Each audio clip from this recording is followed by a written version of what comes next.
இன்னைக்கு நம்ம பார்க்க போகிற திரை விமர்சனம் வந்து பிரவீன் கே இயக்கத்தில் விஷ்ணு விஷால் செல்வராகவன் மற்றும் பலர் நடிப்பில் வெளிவந்திருக்கிற திரைப்படம் வந்து ஆரியன்.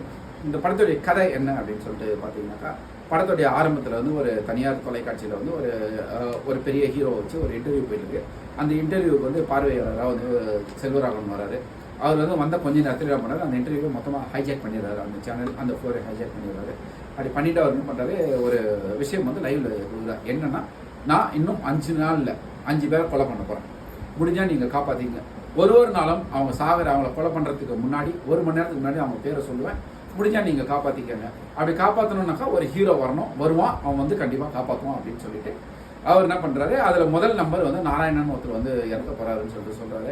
அதுக்கப்புறம் யார் அந்த நாராயணன் சொல்லிட்டு எல்லாம் பயங்கரமாக வெளியில் போலீஸ் எல்லாம் தேடிட்டு இருக்கும்போது என்ன பண்ணுறாரு, கரெக்டாக 1 மணி நேரம் கழிச்சு அந்த நாராயணன் நான்தான் சொல்லிட்டு தன்னை சுட்டுட்டு செத்துறாரு அந்த இடத்துல.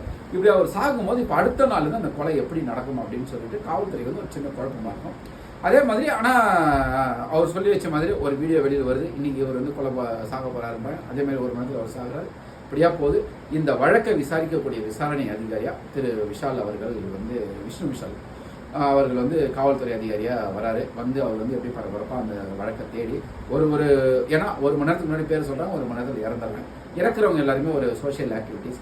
அப்படி இருக்கும்போது ஏன் அவங்களுக்கு வந்து எந்த ஒரு எதிரியும் கிடையாது, எல்லாமே நல்லது பண்ணிட்டு இருக்காங்க. அப்படி இருக்கும்போது ஏன் அந்த கொலை நடக்குது, ஒரு இன்வெஸ்டிகேஷன் பயங்கரமாக உள்ள போது அவர் எப்படி இன்வெஸ்டிகேஷன் பண்ணி கிளைமேக்ஸில் வந்து யாரையாவது காப்பாற்றுறாரா, அப்படி காப்பாற்றும் போது செல்வராகவன் ஏன் இந்த கொலையை பண்ணாரு அப்படின்றதான் இந்த படத்தோடைய கிளைமேக்ஸ் அப்படின்னு சொல்லலாம்.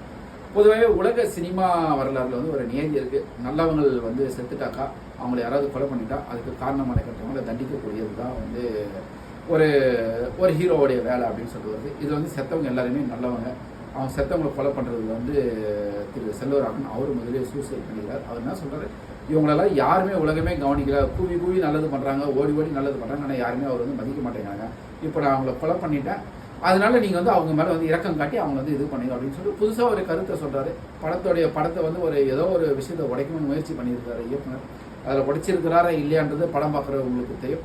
ஆனால் படத்தில் பாராட்டக்கூடிய விஷயம் என்னென்னா, அந்த இன்வெஸ்டிகேஷன் கொண்டு போகிற அந்த விதம் ரொம்ப நல்லாவே கொண்டு போயிருக்காங்க. நம்ம விஷ்ணு விஷால் நடிப்பும் நல்ல ஒரு சிறந்த காவல்துறையாக, அது ராட்சசன் படத்துக்கு பின்னாடி ஒரு நல்ல ஒரு நடிப்பு அவர் வந்து கொடுத்துருக்கிறாருன்னு சொல்லலாம். அவருடைய சொந்த தயாரிப்பும் கூட.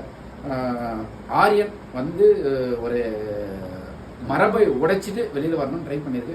அந்த மரபை உடைஞ்சி சக்ஸஸ் ஆகுமா ஆகாதான்றது நம்ம ரசிகர்கள் கையில் தான் இருக்குது. இந்த படத்துக்கு மொத்தமாக மார்க் என்ன கொடுக்கலான்னு சொல்லிட்டு பார்த்தீங்கன்னாக்கா, ஒரு 5க்கு வந்து ஒரு 3 மார்க் கொடுக்கலாம். எதுக்காகனா, ஒரு சிறந்த திரைக்கதைக்கும் ஒரு நல்ல நடிப்புக்கும் நல்ல ஒளிப்பதிவுக்கும் நம்ம வந்து இந்த 3 மார்க் அப்படின்றது